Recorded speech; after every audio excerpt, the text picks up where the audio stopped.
Selamat siang teman-teman Brokum dan Broham, kembali lagi bersama saya Tanti dan rekan saya Bayu. Kali ini kita ditemani Bapak Eris. Bapak Eris adalah seorang penyuluh hukum yang juga mempunyai satu keahlian lain, yaitu terkait dengan PPNS HKI atau pejabat penyidik negeri sipil khusus untuk masalah hak kekayaan intelektual. Oke, assalamualaikum Pak Eris. Waalaikumsalam. Terima Pak Eris atas waktunya. Sama-sama ya. Ini lagi nggak sibuk ya, Pak Eris ya? Alhamdulillah lagi santai. Jadi gini, kita ingin bertanya nih, untuk PPNS itu sendiri, untuk pelantikannya dan pengawasan itu seperti apa sih yang dilaksanakan di Kanwil Banten ini? Baik. Untuk PPNS khususnya di tingkat provinsi ya, khususnya di Provinsi Banten. Jadi untuk pelantikannya itu diselenggarakan oleh Kanwil Kementerian Hukum dan HAM. Itu di setiap provinsi seperti itu. Kecuali untuk PPNS tingkat pusat, maka dia harus dilantik atau wajib dilantik oleh instansi yang lebih tinggi lagi, yaitu instansi yang di atasnya lagi, tingkat pusat. Nah, untuk pengawasannya, khususnya di bidang kekayaan intelektual, karena PPNS itu seperti kita ketahui bersama itu banyak. Ada PPNS intelektual, PPNS keimigrasian, kemasyarakatan, bahkan di Pemda-Pemda pun banyak. Terutama yang paling terkenal adalah PPNS pedagang Perda, itu Satpol PP. Itu mereka untuk satu provinsi Banten adalah dilantiknya atau disumpahnya di Kanwil Hukum. Nah, menarik ya, kalau kita berbicara di luar Kemenkumham mungkin banyak sekali jenis-jenis tusi ya dari PPNS ini. Nah, khusus untuk HKI, ini apa saja sih yang dilakukan oleh PPNS terhadap HKI ini, terhadap peraturan-peraturan hak kekayaan intelektual yang ada? Untuk penegakannya mungkin ya, lebih cenderung seperti itu ya. Baik, khususnya di Banten ya. Jadi untuk PPNS intelektual, dia selain melakukan sosialisasi kepada masyarakat tentang ada istilahnya pencegahan ya, represif tentang bahaya atau resiko untuk penyalahgunaan atau membajakan lah istilahnya kalau intelektual. Kami juga melakukan mediasi terhadap misalkan para yang punya hak, apakah dia pemegang hak cipta atau merek, dia punya barang atau produk yang ditirukan oleh orang lain, maka dia mengadukannya ke kami. Dan alhamdulillah ada beberapa pelapor yang sudah kami selesaikan, tapi secara mediasi. Jadi tidak serta-merta kami selesaikan ke pengadilan, karena kita ketahui bersama masyarakat itu enggan kalau misalkan mau di pengadilan karena ribut-ribut, akhirnya mereka ini mediasi. Jadi baik rencananya ada win solution dan mereka yang satu pihak menerima, yang satu pihak. Nah, kalau misalnya nih ada kasus seandainya ya, kan ketika kita berbicara hak kekayaan intelektual itu kan luas gitu kan. Ada satu merek dagang ya mungkin ya. Kalau misalnya merek dagang ini tiba-tiba orang ini namanya juga masyarakat awam ya, tidak begitu tahu tentang aturan yang ada di HKI. Nah, tiba-tiba dia dapat panggilan polisi, ya, panggilan polisi untuk diperiksa lah terkait dengan penyalahgunaan merek atau apapun itu berkaitan dengan HKI. Nah, apakah kita dari Kanwil Kemenkumham itu ada nggak sih pendampingan hal tersebut? Karena gini, ketika berbicara masyarakat umum, belum tentu mereka paham, walaupun kita tahu ya kalau sesama orang hukum pasti paham bahwa setiap orang dianggap tahu tentang suatu aturan. Nah, tapi kenyataannya tidak. Nah, ini bagaimana nih kita sebagai sebagai penegak hukum, sebagai aparat, sebagai masyarakat umum juga dapat pembelaan terhadap hal tersebut, sehingga tadi kan Pak Eris bilang bahwa kita tuh lebih cenderung ke mediasi. Nah, tetapi ketika ini sudah dilaporkan ke pihak polisi tanpa melalui kita gitu. Nah, ini bagaimana? Jadi untuk khususnya pelanggaran hak merek ya, itu merupakan delik aduan. Jadi apabila produsen suatu produk dia melaporkan, kalau tidak melaporkan sih tidak jadi masalah. Yang jadi masalah adalah apabila produsennya melaporkan produknya dibajak. Nah, apabila ada masyarakat yang saya kan tidak tahu, Nah, kita lihat dulu masyarakatnya, apakah dia betul-betul ketidaktahuannya itu, apakah pura-pura tidak tahu.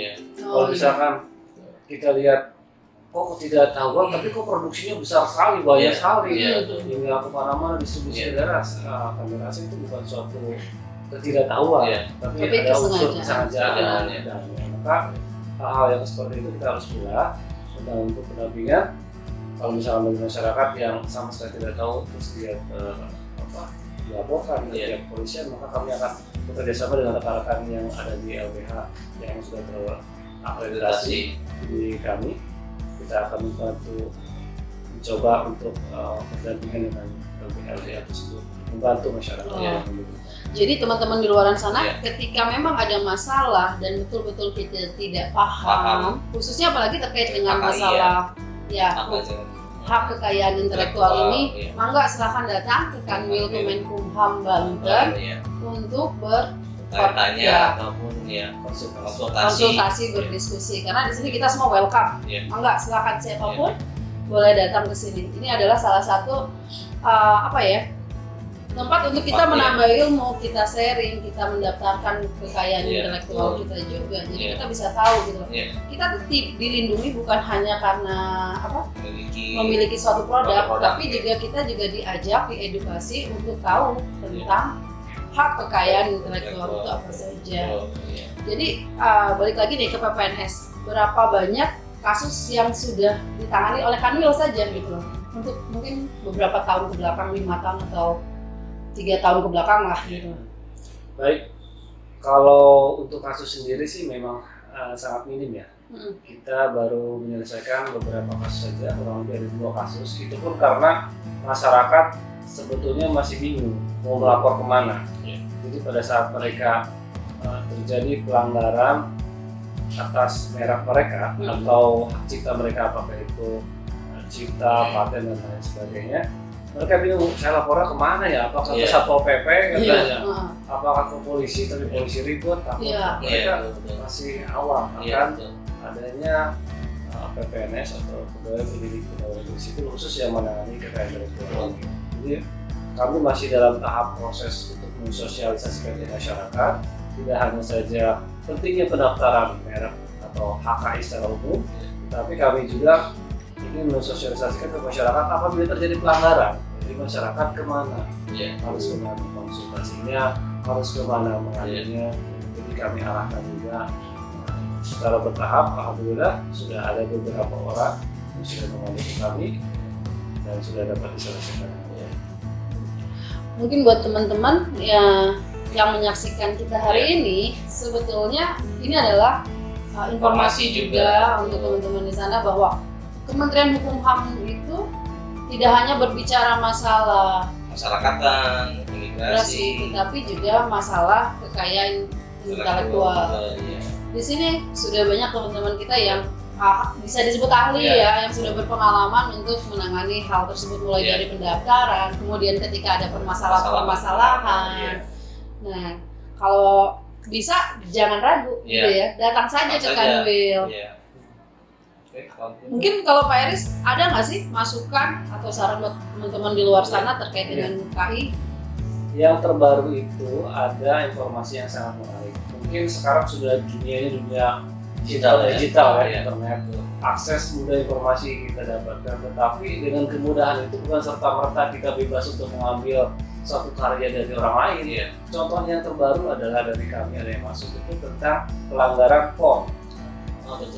Jadi font-font yang kita ketik di komputer dengan Microsoft Word atau lain kan kalau Microsoft Word kita dapat gratis, bisa kita pakai secara global.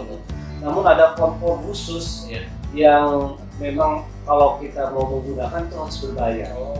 Seperti apa? Ada font-font yang misalkan hurufnya seperti huruf Arab, jenis-jenis, tapi kita tidak temukan di Microsoft Word, di Office tidak temukan, tapi ada di luar itu. Cuma dia kalau misalkan mau menggunakan itu harus berbayar izin itu yang punya. Itu kasusnya itu di Serang, dan itu pembuat fontnya itu adalah orang Serang asli. Ternyata orang Serang hebat juga ya. Dan itu penjiplaknya adalah bukan perusahaan kecil. Wow. Perusahaan-perusahaan besar Iya. yang ditempelkan namanya itu, fontnya itu untuk menamakan suatu produk makanannya dia di labelnya, dan itu sudah beredar kemana-mana. Wow. Ketika dia mengadukan atau dia datang perusahaan tersebut, Iya. kaget perusahaannya, loh Iya. ternyata memang harus bayar ya. Dan itu ya memang harus bayar Iya, Pak, iya. karena saya tidak mempublikasikan secara umum. Iya. Artinya di dalam websitenya dia Iya. itu sudah dicantumkan apabila ingin menggunakan font saya Iya. iklan, Iya. billboard, itu Iya. ada beda lagi, ada tarif-tarifnya. Biayanya lagi ya. Kalau orang luar negeri, ini sudah ada juga dari luar negeri. Iya. Untuk lisensinya itu sesuai dengan tarif, dia pakai dolar. Iya. Itu orang Serang, udah ngomongnya dolar. Tapi kalau orang luar negeri karena informasinya sudah baik dan SDM juga baik, Iya. dia datang bukan datang melalui email Iya. karena sudah digital, Iya. dan dia tarifnya berapa sekian dibayar langsung Iya. selesai. Iya. Tapi kalau mohon maaf terjadi di orang Indonesia, Iya. dijiplak oleh orang Indonesia sendiri, pada saat diadukan, Iya. ini ternyata harus bayar ya, ini. Jadi itu nominalnya lumayan. Iya. Ada yang sampai puluhan juta, mohon maaf. Itu font itu kalau misalnya untuk lisensi sampai puluhan Teleponnya juta. saja itu ya. Karena mereka sudah mendaftarkan ketika Iya, orang-orang sudah. yang sudah sadar, mereka Iya. sudah mematenkan ya istilahnya Sudah mungkin ya, didaftarkan. kan sudah terdaftar, dicatatkan sehingga tidak sembarangan orang Iya. bisa menggunakan hal tersebut. Kenapa kita perlu mengenal hak kekayaan intelektual untuk melindungi kemampuan diri kita juga gitu ya, melindungi hasil karya cipta kita untuk lebih dihargai Iya. baik oleh bangsa sendiri apalagi oleh Luar. bangsa lain. Luar. Makanya teman-teman di luar sana kalau ingin tahu lebih lanjut lagi, yuk datang ke Kanwil Kemenkumham Banten, kita konsultasi masalah KI. Iya. Oke, kalau begitu mungkin terima kasih Pak Iris atas Oke. informasinya. Sama-sama. Iya. Mohon maaf kalau kita mengganggu waktu Pak Iris ya. Iya, Iya. Oke, sahabat prestasi, mungkin nanti kita akan menggali lagi Lebih banyak Iya. lagi bahasan yang menarik karena di Kanwil ini banyak hal-hal yang bisa kita share ke teman-teman di luar sana. Iya.